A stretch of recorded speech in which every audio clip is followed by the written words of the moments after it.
এতিয়া নতুনকৈ গঠিত আমাৰ নিখিল ভাৰত কংগ্ৰেছ কমিটিয়ে দিয়া আমাৰ নতুনকৈ নিযুক্ত সভাপতি গৌৰৱ গগৈ ডাঙৰীয়াৰ নেতৃত্বত আমাক তিনিগৰাকী প্ৰেচিডেণ্টৰ দায়িত্ব দিয়া হৈছে।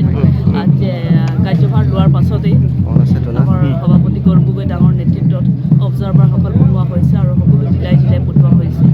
আজি বিশেষকৈ আমি কাৰ্বি আংলঙত আহি উপস্থিত হৈছোঁ। মোৰ লগত আমাৰ অবজাৰ্ভাৰ মদন বৰা আছে আৰু আমাৰ শ্ৰৱণ ডেকা ৰাজা আছে। আমি সকলোৱে আপোনাৰ কাৰ্বি আংলঙৰ যিমান আমাৰ দলীয় কৰ্মীসকল আছে তেওঁলোকৰ লগত আমি আলাপ আলোচনা কৰিম আৰু সাগৰিক দিশত কি ধৰণে আগবাঢ়িব লাগে সেইটোৰ কাৰণে আমি ইয়াত উপস্থিত হৈছোঁ আৰু সেইটোৱে আমাৰ মূল উদ্দেশ্য।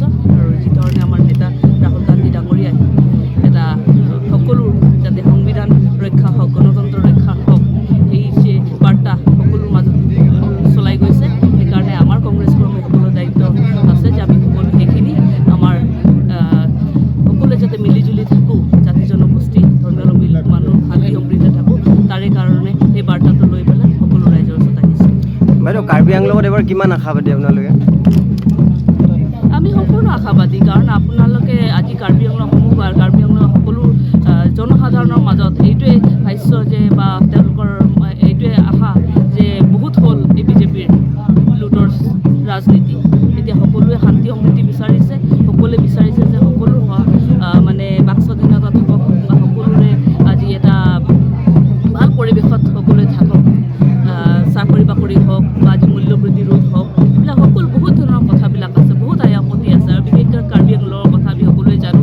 অসমৰ ৰাজনীতিত আজি কাৰ্বি আংলঙৰ পৰা কি ধৰণে মানে গোটেই কথাবিলাক চলি আছে। সেইকাৰণে আগন্তুক সময়ত আমি সেইবোৰ চেষ্টা কৰিম। সেইকাৰণে আমি সংগঠনটো ষ্ট্ৰং কৰি লওঁ। সংগঠন ষ্ট্ৰং কৰিলে কিমান আহিব আপোনালোকে নিজে গম পাব আৰু আমি আগন্তুক নিৰ্বাচনবিলাকত আমি জয়যুক্ত হ'ম বুলি সেইটো আশা কৰোঁ।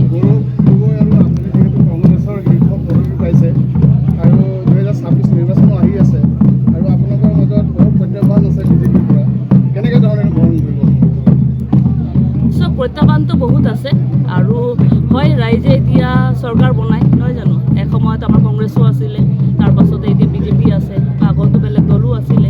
তেতিয়া তেনেধৰণে ৰাইজে এতিয়া দেখি পাইছে যে কি ধৰণে আজি ৰাইজক বিজেপি চৰকাৰখনে প্ৰতাৰণা কৰি আহিছে। আজি মুখ্যমন্ত্ৰী হিমন্ত বিশ্ব শৰ্মাৰে কথা চাওক, আজি যি কথা কয়, আজি কাৰ্বি আংলঙৰ কথাই চাওক। আমাৰ যি ইয়াতে লোকেল খিলঞ্জীয়া লোকসকল আছে তেওঁলোকৰ মাটিবিলাক কি ধৰণে ইয়াত বিক্ৰী কৰা হৈছে আমি সকলোৱে জানো। আজি মানুহৰ হাতত নিজৰ হাতত পইচা নোহোৱা হৈছে। আজি মানে যি চাকৰি বাকৰি পাব লাগিছিল নাই, জনগোষ্ঠীৰ লোকসকলে কি ধৰণে সন্মান পাব লাগিছিল সেইখিনি নাই পোৱা।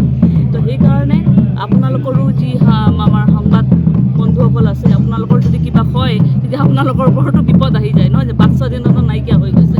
তো সেইখিনি সকলো ৰাইজে গম পাইছে আৰু সেইকাৰণে প্ৰত্যাহ্বান আছে, কাৰণ চেলেঞ্জেছবিলাকতো থাকিবই। সেইবিলাকৰ পৰা ৰাইজক কেনেকৈ আমি উদ্ধাৰ কৰিব পাৰোঁ তাৰ কাৰণে আমাৰ চেষ্টা থাকিব আৰু আমাৰ সভাপতি কোৱাৰ দৰে যুঁজ এখন হ'ব।